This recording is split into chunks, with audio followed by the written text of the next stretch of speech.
She's Katy Montgomery. He's Justin Joseph. These best friends are serving subpoenas to bad advice weekly with Wrong Way Forward. Now, here's Katy and Justin. Hi, my name is Katy Montgomery, and I'm here with my best friend, Justin Joseph, and you are listening to the Wrong Way Forward podcast. And today we're going to talk about something called brutal honesty. And if you remember, it was either 1 or 2 episodes ago, we were talking about this concept of future faking and you should just be honest. And Justin replied with, well, you should be brutally honest. And I said, well, that sounds I kind of actually mean. think you were the one who started the term, and I said, yes, you should totally be brutally honest. And And then I you said- dissected it. And I think on the spot, we looked up the word brutal. And what I think is the word brutal is sometimes defined as savagely violent. Well, I do think I clarified that I said you don't have to be cruel, but brutal honesty in its truest sense, of course, I'm a huge fan of.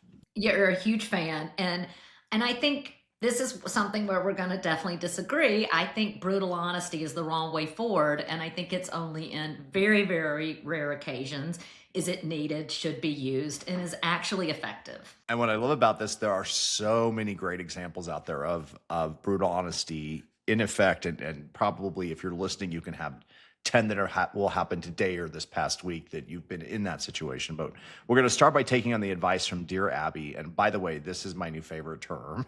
I'll be using it all the term. But the title of it is, My Brother is Engaged to an Argumentative Shrew. Should I break them up? And this is what the question is. My brother just got engaged to a WOAT, worst of all time. I mean, how great is that? Yes, we definitely need to use that. We need WOAT in our vocabulary. So anyway, my brother's got engaged to a WOAT. They've been dating for 2.5 years, and nobody in the family has anything good to say about her. Now, we've all been there. I mean, I'm sure there's so many people with friends, etc. In the past, he's always had stable relationships with girls we really enjoyed. But now he's getting older. Oh no. His friends are getting engaged, and it seems like he's feeling the pressure. They are always arguing, and things he never did before he's doing now. Multiple job changes, making less time for families, etc. Everyone thinks that as the oldest brother, I should be the one to voice our concerns about it. Would it be too drastic to tell him it's a bad idea? I was going to say I support him if he can find 3 redeeming qualities in her, because none of us can find one. And he signs it, no fan of her in the East. So he's funny. Anyway, dear no fan, this is Abby responding. I do not think telling your recently engaged brother that his fiancée is the worst of all time and that no one in the family can find any redeeming qualities would be welcome. I do think, however, as the oldest sibling, you point out that you were concerned, blah, blah, blah. And she goes on basically saying, don't be brutally honest. And look, I think brutal honesty in this, well, firstly, I think this is the wrong way forward. I think he should say whatever he needs to say if he thinks that this is going down the wrong path. Now, I think brutally honest doesn't have to include the verbiage, she's the WOAT. It can just be like, I think you're making a mistake here. That still is brutal honesty. Now, I have so many issues with what you just said. You're like, he needs to tell him whatever he needs to say. And I think that's when we really need to step back. And all of us are guilty of not stepping back and not kind of being reflective and thinking about it is, what is the intention of saying this? And if the intention is to say is that we've got to get this off our chest, we have to let you know, is this really about the brother? Is this really about the family? Or is there really care and concern for him? And when you say he should just say whatever he feels, that's going to release his anxiety. That's going to make him feel better. And then it becomes about him. We've lost the objective of, you've changed. Are you okay? Is this something that you want to do? And so I think we've got to really step back and say, why do people really want to be unfiltered? What is the intention of being unfiltered? And being unfiltered means that you can sometimes be brutal or savagely violent in your communication. And I think I agree with you. It is about intention, but I mean, we have to assume that his intentions are the best intentions for his brother. We can't assume that this is about him getting something off his chest. Based on his email, and I do think his intentions are, the guy's doing multiple job changes. I forget what else he said. I mean, those are scary things. Can you imagine if one of your lawyer brothers, you have one lawyer brother, one of your lawyer brothers like, yeah, I'm going to go paint art because my new wife, wouldn't you be freaking out? I would be, but again, it's like going back to brutal honesty. And I think I'm trying to separate what you're saying and also his intentions. You're like, if he needs to get it off his chest, he needs to get it off his chest. Okay, well, That's maybe what I was calling some BS on, right? And generally, brutal honesty, we're not talking about being honest, but brutal honesty can sometimes be a mask for cruelty. It can really leave the other person, into fight or flight. It's like, are they even receiving the message? If the idea is that you have real concern that he is making major shifts and changes in his life that aren't indicative of the person he is, do you want to give him information in a way that he's going to be like, go to hell, big bro? I mean, it's so, and then there's a lack of nuance here. Like, where is the compassion? Particularly, I hope that this originally came out of compassion. Like, I have concern for you, I have empathy for you. But the brutal honesty, to hell with both of those things. Well, firstly, it always makes me nervous when I see you looking down at notes. I know I'm screwed. Well, don't call out the notes. I thought I was very good at looking down. You are, but I already know I'm in a losing proposition the minute I see you reviewing notes. I'm like, oh shit, she researched. I didn't research much. I just, it's common sense, Justin. No, Don't well, be an asshole. Yeah, and you of all people are the best at this. But I really think, and I want you to answer this question, if your brother was dating someone that you were worried about, would you say something? I don't think you would. There's a good chance not, but what I know about myself is I can be, I'm not good at hiding being an asshole, so I might not be a blatant, brutally honest asshole. But I'm sure, again, emotional contagion is real. I don't have a poker face. So I'm sure there would be some pretty big clues that it's like, I don't like this girl. This is not a good match. Now, both of my brothers, my first brother got married when I was fairly young. And my brothers both have fantastic wives who are wonderful mothers and fantastic people. Yeah. And then my brother Patrick got married a little bit later. I'm a different person at 52. At 100%. 52, 100%. and almost 52, and having studied coaching and having done a program led by 2 psychotherapists. I mean, right now I'm listening to a book about emotionally immature parents. I would probably be able to have the conversation. My guess is that 20 years ago, I was probably just a dick.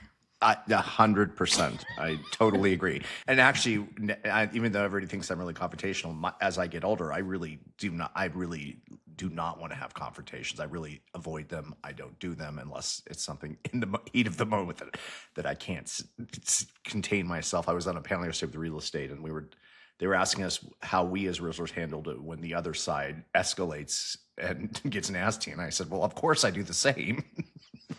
So there are times if you get me in a moment, I mean, I can't control myself. But if I have some time to think, I really try and avoid confrontation. Right. And I think this is the difference between, are you internal or external, right? And I think you first have to go into the internal. Be self-reflective about why you want to say this. Think about how it might land on a person. Think about the space that you want that person to be in, and then you can be external with your comments. But I think most people, and then what happens is my guess is this guy who's having to deal with this WOAT, my guess is it's just been stewing. And what has been happening is, he's crossed the line. She smiles at him and he's like, what the hell's that about, right? Like, she is just pissing him off. And then he sits around and he chit-chats about it with his mom and his dad, and he chit-chats about it with the siblings, and then he goes home and tells his wife. And so my guess is what also people don't do is they don't have a timely conversation. So when it's time to say something, they're like Mount Etna. They're just about to blow. I mean, the lava is flying right and left because it has been so built up and so agitated and so poked that you can't stay calm, and instead you become brutal. Yeah, and a WOAT is a WOAT from the beginning. They don't become a WOAT. I mean, this the first time he brings her it when he shows up with the pocket watch and the zoot suit. We've talked about that. I mean, it's a WOAT. Not a WOAT. He was a poorly dressed person. A POAT, whatever. Pedo. I don't know what that's not. That's not what I meant. Terrible at the acronyms. But anyway, that's the time for those conversations. Like when they say, did you like her? You met her last night. And you say, no, I really didn't. No, this is the difference. You're the iron fist. You're like Russia, right? And I'm the velvet glove. I'm like the royals. Well, You're like, what except would I you don't. on day, but we agree you say it on day two when your brother calls and says, "Did you like her?" What would you have said? What If did it your was, brother say about the pocket watch? it just was like gross. So What's that's up? brutally honest. I think that takes us to our break. We'll be back on the other side to talk more about this on the other side. You've been listening to Wrong Way Forward, where bad advice goes to die and then gets resurrected just so we can roast it again. If you're enjoying the chaos, hit like and subscribe and come back every Thursday for new episodes. Have a new topic or some disastrously bad advice you want to dissect? Email wrongwayforwardpodcast@gmail.com. Include your contact info. Now back to Wrong Way Forward. Roasting the worst advice ever. Welcome back to the Katy and Justin podcast. So after 10 lovely minutes, Katy finally has to confess that her brother is brutally honest because he told her the day two that he didn't like the pocket watch. It was not day two. He told me like 5 years later, what's up with the loser with the pocket watch? So he was in a safe territory. Okay, so brutal honesty is okay after time passes. I mean, I think what's interesting here is you're like, if he did, if one of my brothers was dating someone and I met her, I would probably first of all say, Katy, you do have a gut reaction, but try to be generous. I would probably wait and meet them a few more times. Do not think it would be fair based on one meet. Sometimes people are anxious. I can have a big personality. I could have been potentially intimidating. So I would probably give it, but if he said, what do you think about her? I think that I would really have to think and say, and I think it would be, how does he phrase the question? And then I would really try to land softly, but honest. But I think the big thing here is most people don't want unfiltered truth. Yeah, I think that's that true. people can ask for it, but they don't want it, right? Most people want affirmation. Most people want support. But I think maybe what I would try to do, now that I'm thinking this out loud, is, well, why do you ask? Why does that matter? Ooh, that's Push really it back on him, because I'd be like, you're a grown-ass man. Why do you care if I like her or not? Why does it matter? And if he said, well, it really matters, or she's starting to get under my nerves, or I think there might be something wrong, then I'd pounce on that. It reminds me of that episode of Roseanne, and I know Roseanne is so canceled, but back in the day, it was really funny, and I still watch the old ones. And the Thanksgiving ones are the best when the mom comes in. The mom comes in, and Jackie, she clashes with her daughter, Yep. and she goes, "Oh, you got a new haircut," and Jackie goes, "Oh, do you like it?" She goes, "What matters is that you do," and she turns around and walks away. It was so hilarious. Anyway, that's what you're talking about right there. Yeah, but I think I'd be like, I appreciate the question and that you want my opinion, but why does it matter what I think? And then I'd maybe, what do you think? And just see if that could get us to a space, or maybe that could be a way that I haven't said it, but the unsaid is enough. Yeah, exactly. What's interesting to me is reading on some of this is that I thought the research was interesting that people want brutal honesty if it's about feedback for them, but those same people do not want to give brutal honesty when it's feedback for someone else. I thought that was an interesting dichotomy that didn't make sense to me. Yeah, no. And I think what's interesting too is I think what's really interesting when I've done some work on generational differences in corporations, and I've done, a program, because sometimes I'll get a call from like our age, like the Gen Xers, and they're like, the millennials and the Zs are driving me crazy, And what's interesting is, Zs really want constant feedback. They want to have constant feedback, but they also want to see kind of like constant upward mobility. Like, what is the next thing? But they want constant feedback. And so I think that's interesting that in the workplace, and I could tell you this from coaching people have a horrible time giving real legitimate feedback. But I think when it comes personal, right? When it comes about your looks, when it comes about your choice of significant others, when it talks about life decisions, things that can kind of hit your character, not your skill set or your ability at work, I think that's when we've got to literally, handle that with kindness. I think that hits a whole nother part of, the ego and the self than kind of feedback on a work product. I agree, but I also think there are some examples where brutal honesty, and I again want to couch that by saying brutal honesty without cruelty, can also be appropriate. And one example, and again, this is just based on reading that I did, is like for health and safety. If someone's, let's say alcoholism, or you notice someone's drinking too much, or they're losing weight, or they're anorexic or something, there is a time for brutal honesty without cruelty. I think, do you agree with that situation? Maybe ending a relationship. I think finances, when it comes in a relationship, could be situations where you're spending too much money. Now, that's not really brutal, but how about I mean, you're why do spending? we have to use the word brutal? I mean, I think when words hurt, the message gets lost, right? So, if somebody, I don't want to, spoiler alert, but, I was watching The Pit, and which is a great show. And it was so interesting because I'm coaching someone who does work in aspiration pneumonia, and there was an aspiration pneumonia case. And the reason this person had caught this pneumonia is because she was a bulimic and was constantly vomiting. And I thought the show did just an amazing job of saying, and again, you could probably do that in a medical setting because it's very fact-based, it's very science, it's very objective, but really handled it with a kid glove, because someone who is puking to stay at a certain weight, there's a lot of wrapped up in that, right? There is a lot of shame, emotions, embarrassment. It's one of these hidden diseases. So I just don't think brutal. I'm trying to think about when brutal honesty would work, and this is what comes to mind. If I had a stalker and I felt unsafe, I would probably say, get the beep, beep away from me, you beep, beep. You WOAT. Yes, I would be so brutal and nasty, but knowing my luck, the stalker would be like, oh, that turns me off. But my other reaction to this is, I mean, I hate the woke stuff. I think woke went way too far, and taking brutal honesty, I think trying to comfort people, to try and take the power out of brutal honesty. Again, brutal honesty without cruelty feels woke to me. There is a place for it. Yeah, I just, I think I feel like again, very uncomfortable. yeah, I mean, I'm okay with honesty. I'm okay with not. And here's the thing. But why can't it be brutal honesty without cruelty? Well, why can't it just be honesty, but we're not sugarcoating, or we're not social cushioning, or, but we still have a concern for someone's feelings. I mean, I think you are just ignoring the word brutal. I think brutal is cruel.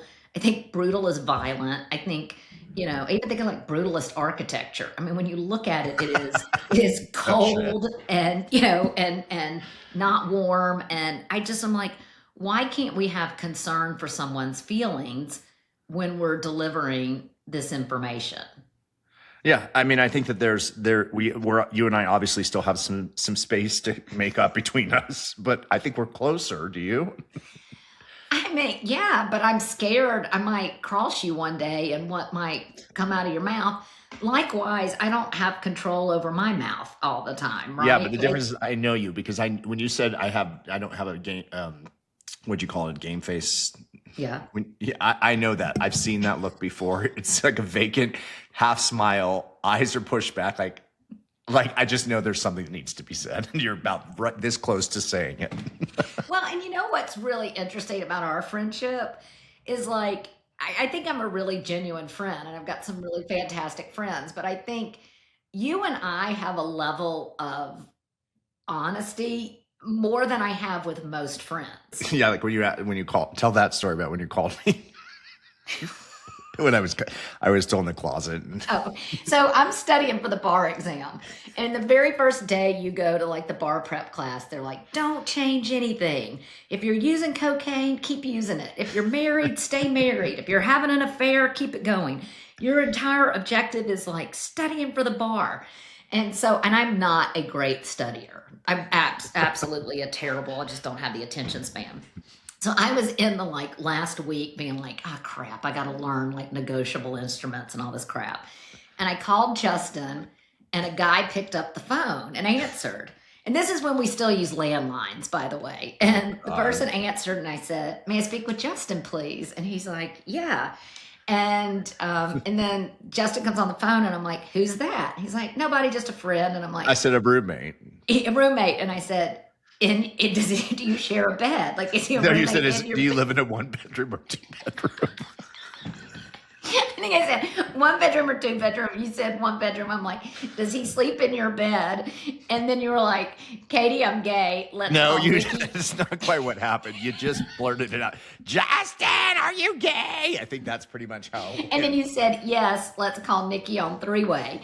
And the thing that's so funny is I was studying for the bar, and I'm like, did he have a crush on this fraternity brother? Did he like that person? Oh my gosh, was he gay then? And I was like, I should have waited till I took the bar exam. I spent so much brain power trying to break that down. But I think with us, it's like, I don't know what it is. Like, I don't go to other friends and say, gross, why are you wearing a sleeveless shirt and a gold chain? But I could do that with you. I don't know why. All right, we'll come back on the other side. We'll wrap this up, take a few of your emails, and talk about briefly about something that's been in the news lately. We don't want to make this show, the goal of it's never to be heavy, but there's been some interesting stuff on the Epstein files and how Melinda Gates had to respond to a question about her husband being involved in that. We'll see whether that was the right way forward on the other side. We'll be right back. Thanks for streaming Wrong Way Forward, the weekly reminder that advice is usually free for a reason. We call out bad advice wherever it hides: boardrooms, break rooms, and even book clubs. Enjoying this dumpster fire? Like, subscribe, and check back every Thursday for new episodes. Want us to roast your favorite piece of nonsense? Email us at wrongwayforwardpodcast@gmail.com. Be sure to include your contact info. We're not psychic, just judgmental. And now, back to Wrong Way Forward. Roasting the worst advice ever. Welcome back to the Katy and Justin. So we're back. So we're going to wrap up this concept of brutal honesty. I hope that Justin has been convinced it's the wrong way forward. And I hope the idea is to be honest, but really have concern for others' feelings, and that there is a fine line between honesty and empathy, and that always the key is to balance with kindness. So again, we would love to hear, first of all, if you engage with any WOATs, we'd love to hear more about the We want to hear WOATs. all about your WOATs. Yes, Always. all about your WOATs. We'd also love to hear about any communication issues you've had, any kind of terrible advice you've gotten.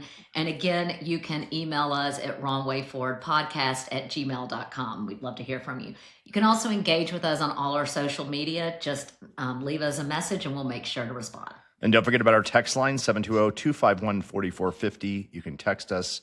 Let us know whether you think one of us is wrong or right, or whether the advice we're giving is WOAT, worst of all time. We should could probably rename the show that.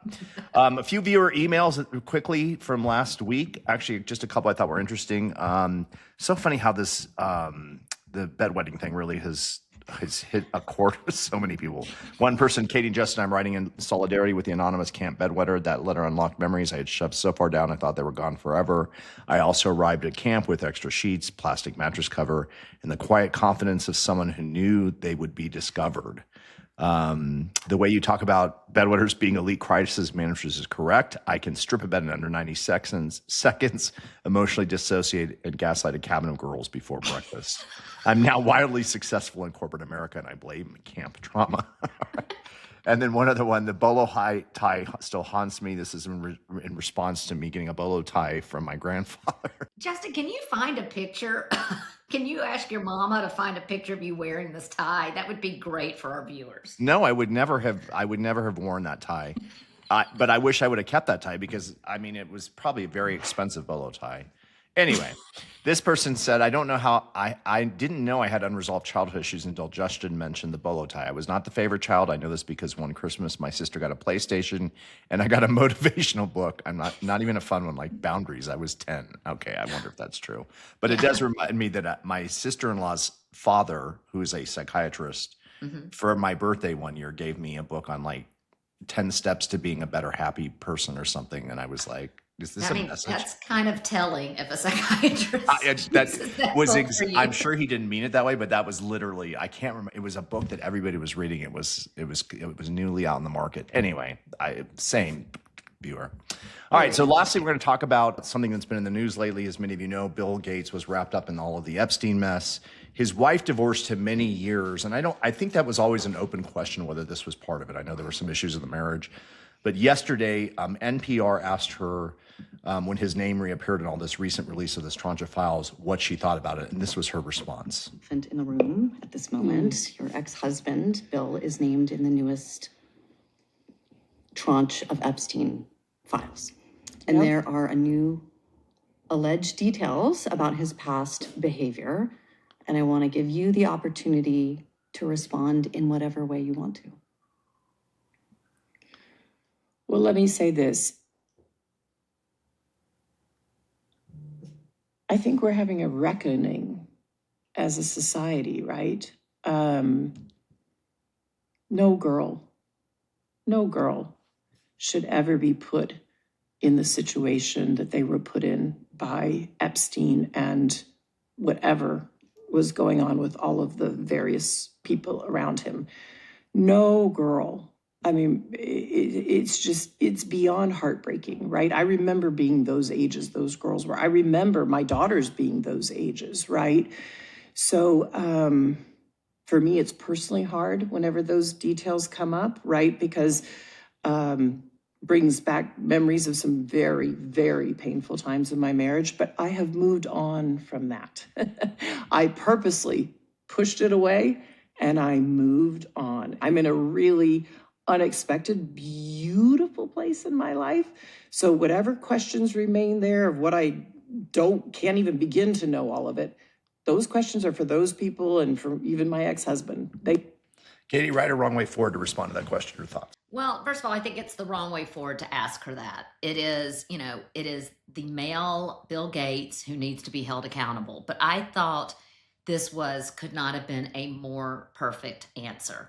And talking about brutal honesty, she could have literally gone savagely violent. And I think people probably would have allowed her to do that, right?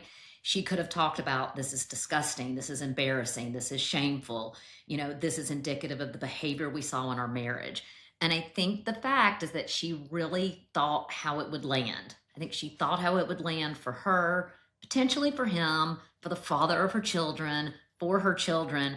And I think she could not have answered this any better. When I heard this, I was so impressed. And I think her not exaggerating or not going into a lot of detail, I think it leaves so much out there that people are like, you're right. And I think what I love is that she said, this is not my responsibility to answer for this. And I think I'm hoping that message takes off. Absolutely beautiful. Wrong way forward to keep asking the women, the victims, about this. Let's ask the men who have been implicated in this terrible, terrible mess. I mean, I agree with you 100%. I thought she handled it elegantly. I think her priority was her children. And yeah, I'm with you, right way forward. Well, that's this week's episode of Wrong Way Forward. We thank you guys for listening. Again, you can always text us on our text line at 720-251-4450. And of course, email us your WOAT stories at wrongwayforwardpodcast@gmail.com. We'll see you next week on Wrong Way Forward. Bye, everybody. Bye. All right, that's a wrap on this week's episode of Wrong Way Forward. Remember, the only thing worse than taking bad advice is giving it. If you've liked what you've heard, like, subscribe, or follow us wherever you stream podcasts.